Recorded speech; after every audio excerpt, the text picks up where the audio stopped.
Assalamualaikum warahmatullahi wabarakatuh. Halo teman-teman semuanya, selamat datang di channel Kisah Kehidupan Nyata. Semoga teman-teman semuanya dalam keadaan baik-baik saja dan tetap dalam lindungan Allah Subhanahu wa Ta'ala. Jika teman-teman berkenan membantu channel kami, bisa dengan cara subscribe dan tekan tombol lonceng kalian. Terima kasih. Hai teman-teman, aku ingin sedikit membagikan kisahku. Panggil saja aku Syasha. Aku janda anak satu dari sebuah pedesaan yang jauh di pedalaman Pulau Jawa. Ketika umurku 19 tahun, aku dipaksa orang tuaku untuk menikah dengan juragan tanah di desaku. Juragan tanah itu jauh lebih tua dariku. Aku terpaksa menjadi istri ketiga juragan tanah itu demi membantu merubah perekonomian keluargaku. Aku memiliki satu anak perempuan dari juragan tanah itu. Dan selama aku menikah dengan juragan tanah itu, tak jarang aku mendapati kekerasan darinya. Aku juga diperbudak oleh istri pertama dan istri keduanya. Di tahun ke-7 pernikahan, juragan tanah itu meninggal karena serangan jantung. Aku diusir oleh istri-istrinya, dan aku tak mendapatkan hak waris sedikit pun. Aku kembali pulang ke rumah orang tuaku bersama anakku. Saat itu, aku membulatkan tekad untuk menjadi TKW. Untuk menyambung hidup dan merubah nasib demi keluargaku. Berat sekali rasa hatiku untuk meninggalkan anak dan orang tuaku. Aku titipkan anakku kepada orang tuaku. Aku menjadi TKW di Dubai sebagai pembantu rumah tangga. Aku mendapatkan bos yang baik hati. Aku diperlakukan dengan baik walau aku hanya pembantu di rumah itu. Aku bukan pembantu satu-satunya di situ, namun ada 5 pembantu lain yang mereka juga berasal dari Indonesia. Membuatku mudah beradaptasi dan tidak merasa sendiri. Setiap hari libur, aku selalu diajak keluar oleh teman-teman Indonesiaku untuk sekedar menghilangkan kebosanan. Suatu malam di hari liburku, aku keluar sendirian, berjalan di tepi jalan untuk sekedar menikmati angin malam. Aku tersenggol sebuah mobil ketika aku mau hendak menyeberangi jalan. Aku terjatuh, dan seorang laki-laki dari mobil itu turun membantuku berdiri, dan dia meminta maaf kepadaku. Aku diminta laki-laki itu untuk naik mobilnya, untuk diantarkan pulang ke rumah bosku.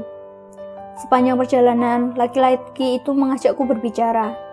Namun, aku hanya bisa diam, karena keterbatasanku dalam berkomunikasi. Sesampainya di depan rumah bosku, laki-laki itu memberiku sebuah kertas yang berisikan nomor telepon. Aku terima kertas itu dan aku buru-buru masuk ke rumah bosku. Hari-hari berlalu, aku mencoba menghubungi nomor laki-laki itu untuk mengucapkan terima kasih kepadanya. Laki-laki itu membalas pesanku. Dia juga memperkenalkan diri. Laki-laki itu bernama Gafar. Aku pun juga memperkenalkan diri. Aku menceritakan tentang diriku dan pekerjaanku di Dubai dengan bahasaku yang sangat terbatas. Dari perkenalan itu, Gafar sering menghubungiku hanya untuk sekedar bertukar kabar.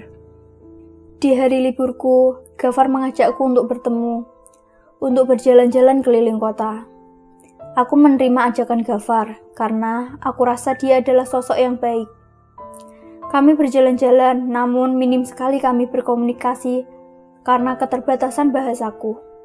Tapi, Gafar berusaha memahami bahasaku. Kami merasa saling nyaman, aku merasa mendapatkan teman baru. Dari pertemuan itu, kami intens berkomunikasi dan bertemu. Lama berkenalan, Gafar mengungkapkan bahwa dia tertarik dan menyukaiku. Aku seperti tidak percaya dengan ucapannya. Bagaimana tidak, aku dan Gafar bagaikan langit dan bumi. Aku hanya seorang TKW miskin dan juga seorang janda anak satu. Sedangkan Gafar seorang yang tampan dan kaya raya. Aku mencoba menjelaskan kembali kepada Gafar tentang aku sebenarnya. Namun, Gafar tidak peduli, dia tetap menyukaiku. Kami menjalani hubungannya lebih dekat. Tak lama, Gafar mengajakku untuk menikah. Rasanya seperti mimpi untukku. Dengan sangat bahagia, aku menerima ajakan Gafar untuk menikah. Aku memberikan kabar bahagia ini kepada keluargaku di kampung. Keluargaku memberikan semua keputusan kepadaku. Jika itu terbaik untukku, keluargaku akan menerima dan ikut bahagia. Sebelum menikah, aku diminta Gafar untuk memutus kontrak dengan bosku. Dan semua denda akan dibayar dan ditanggung oleh Gafar. Selesai lepas kontrak dari bosku, kami melangsungkan pernikahan. Dan aku resmi menjadi istri Gafar. Nasibku benar-benar berubah. Dari seorang TKW dan janda miskin, aku menjadi seorang istri miliarder Dubai. Aku tinggal di rumah mewah, semua kebutuhanku terpenuhi tanpa kekurangan. Gafar hanya memintaku untuk selalu tampil cantik dan menarik di depannya. Gafar juga baik kepada keluargaku.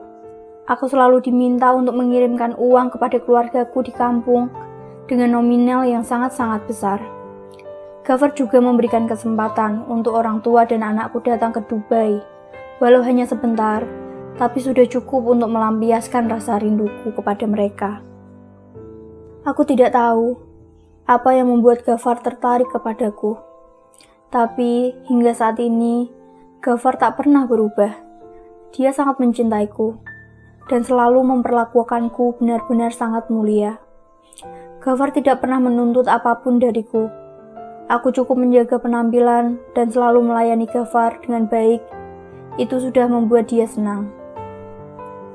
Aku masih tidak percaya bahwa Tuhan memberikan nasib terbaiknya untukku, menaikkan derajatku dan keluargaku, diberikan suami yang tak hanya kaya, tapi juga berbaik hati dan mau menerima semua kekuranganku. Tidak ada hal lain selain bersyukur atas semua yang Tuhan berikan kepadaku.